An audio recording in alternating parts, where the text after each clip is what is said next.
राधे राधे भक्तजन। भगवत गीता के 9वें अध्याय में परम गुहा ज्ञान के बारे में बताया गया है। इस अध्याय के श्लोक 2 में बताया जा रहा है, यह ज्ञान सब विद्याओं का राजा है, जो समस्त रहस्यों में स्वार्थिक गोपनीय है। यह परम शुद्धि और चूंकि यह आत्मा की प्रत्यक्ष अनुभूति कराने वाला है, अतः यह धर्म का सिद्धांत है। यह अविनाशी है और अत्यंत सुखपूर्वक संपन्न किया जाता है। अब इस श्लोक का विस्तार में अध्ययन हुआ है। भगवत गीता का यह अध्याय विद्याओं का राजा मतलब राज विद्या कहलाता है, क्योंकि यह पूर्ववर्ती वैख्यांकिक समस्त सिद्धांतों एवं दार्शनों का सार है। भारत के प्रमुख दार्शनिक गौतम, कणाद, कपिल, याज्ञवल्क्य, शाणिल्य तथा वैशंपायन है। सबसे अंत में व्यासदेव आते हैं, जो वेदांत सूत्र के लेखक है। अतः दर्शन का दिव्य ज्ञान के क्षेत्र में किसी प्रकार का अभाव नहीं है। अब भगवान कहते हैं कि यह 9वां अध्याय ऐसे समस्त ज्ञान का राजा है। यह वेदा अध्याय से प्राप्त ज्ञान एवं विभिन्न दर्शनों का सार है। यह गुहातम है, क्योंकि गुहा का दिव्य ज्ञान में आत्मा तथा शरीर के अंतर को जाना जाता है। समस्त गुहा ज्ञान के इस राजा की राज विद्या पराकाष्ठा है, सामान्य पराकाष्ठा है। भक्ति योग सामान्य लोगों को इस गुहा ज्ञान की शिक्षा नहीं मिलती, उन्हें बाह्य शिक्षा दी जाती है। जहाँ तक सामान्य शिक्षा का संबंध है, उसमें राजनीति, समाजशास्त्र, भौतिक शास्त्र, रसायन शास्त्र, गणितज्ञ, ज्योति विज्ञान, इंजीनियरिंग आदि में मनुष्य व्यस्त रहते हैं। विश्व भर में ज्ञान के अनेक विभाग हैं और बड़े बड़े विश्वविद्यालय हैं, किंतु दुर्भाग्य है ऐसा कोई विश्वविद्यालय या शैक्षणिक संस्थान नहीं जहां आत्मा विद्या की शिक्षा दी जाती हो। फिर भी आत्मा शरीर का सबसे महत्वपूर्ण अंग है। आत्मा के बिना शरीर महत्वहीन है। तो भी लोग आत्मा के चिंता न करके जीवन की शारीरिक आवश्यकताओं को अधिक महत्व प्रदान करते हैं। भगवत गीता में 2वें अध्याय से ही आत्मा की महानता पर बल दिया गया है। प्रारंभ में ही भगवान कहते हैं, यह शरीर नश्वर है और आत्मा अनिश्वर है। यही ज्ञान का गुहा अंश है। केवल यह जान लेना कि यह आत्मा शरीर से भिन्न है, यह निर्विकार, अविनाशी और नित्य है। इसमें आत्मा के विषय में कोई सकारात्मक सूचना प्राप्त नहीं हो जाती। कभी कभी लोगों को यह भ्रम रहता है कि आत्मा शरीर से भिन्न है, और जब शरीर नहीं रहता या मनुष्य को शरीर से मुक्ति मिल जाती है, तो आत्मा शून्य में रहता है और निर्विकार बन जाता है। किंतु यह वास्तविकता नहीं है। जो आत्मा शरीर के भीतर इतना सक्रिय रहता है, वह शरीर के मुक्त होने के बाद कितना निष्क्रिय हो सकता है। यह सदैव सक्रिय रहता है।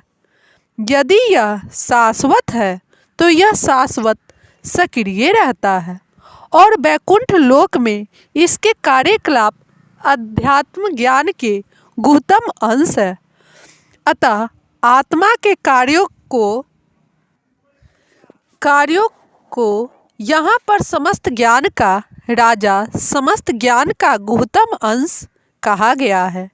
यह ज्ञान समस्त कार्यों का शुद्धतम रूप है, जैसा कि वैदिक साहित्य में बताया गया है। पद्म पुराण में मनुष्य के पाप कर्मों का विश्लेषण किया गया है और दिखाया गया है कि ये पापों के फल है। जो लोग सकाम कर्मों में लगे हुए हैं वे पाप पुण्य कर्मों के विभिन्न रूपों एवं अवस्थाओं में फंसे रहते हैं। उदाहरण, जब बीज बोया जाता है तो तुरंत वृक्ष तैयार हो जाता है। इसमें कुछ समय लगता है। पहले एक छोटा सा अंकुर रहता है, फिर यह वृक्ष का रूप धारण करता है, तब इसमें फूल आते हैं, फल लगते हैं और तब बीज बोने वाले व्यक्ति फूल तथा फल का उपभोग कर सकते हैं। इसी प्रकार जब कोई मनुष्य पाप कर्म करता है तो बीज की भांति इसके भी फल मिलने में समय लगता है। इसमें भी कई अवस्थाएं होती है। भले ही व्यक्ति में पाप कर्मों का उदय होना बंद हो चुका हो, किंतु किए गए पाप कर्म का फल तब भी मिलता रहता है। कुछ पाप तब भी बीज रूप में बचे रहते हैं, कुछ फलीभूत हो चुके होते हैं, जिन्हें हम दुख तथा वेदना के रूप में अनुभव करते रहते हैं।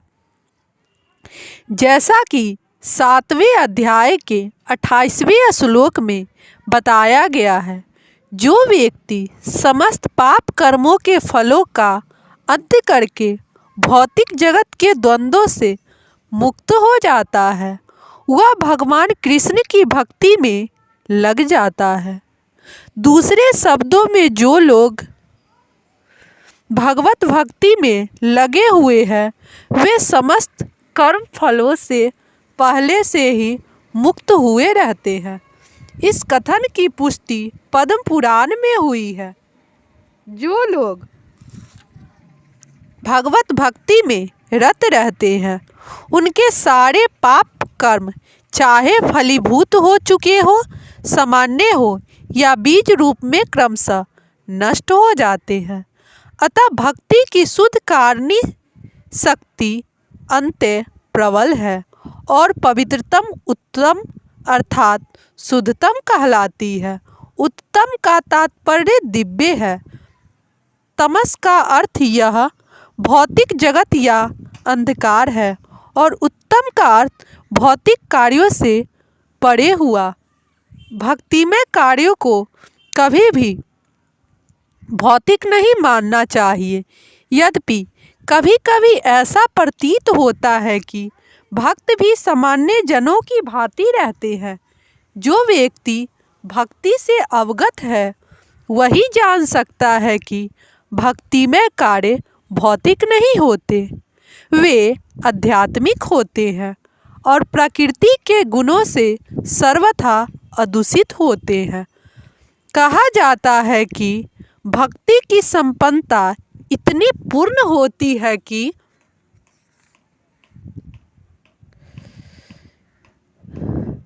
उसके फलों का प्रत्यक्ष अनुभव किया जा सकता है। हमने अनुभव किया है कि जो व्यक्ति बिना किसी अपराध के कृष्ण के पवित्र नाम हरे कृष्ण कृष्ण कृष्ण हरे हरे, हरे राम राम राम हरे हरे का कीर्तन करता है, उसे जप करते समय कुछ दिव्य आनंद का अनुभव होता है और वह तुरंत ही समस्त भौतिक कलमश से शुद्ध हो जाता है। ऐसा सचमुच दिखाई पड़ता है। यही नहीं, यदि कोई श्रवण करने में नहीं अपितु भक्ति कार्य के संदेशों को प्रचारित करने में भी लगा रहता है या कृष्ण भावनामृत के प्रचारों कार्यों में सहायता करता है, तो उसे क्रमशः आध्यात्मिक उन्नति का अनुभव होता रहता है। आध्यात्मिक जीवन की यह प्रगति किसी पूर्व शिक्षा या योग्यता पर निर्भर नहीं करती। यह विधि स्वयं इतनी शुद्ध है कि इसमें लगे रहने से मनुष्य शुद्ध बन जाता है। वेदांत सूत्र में भी इसका वर्णन प्रकाश्य कर्मण्य अभ्यास्तम के रूप में हुआ है, जिसका अर्थ है कि भक्ति इतनी सामर्थ है कि भक्ति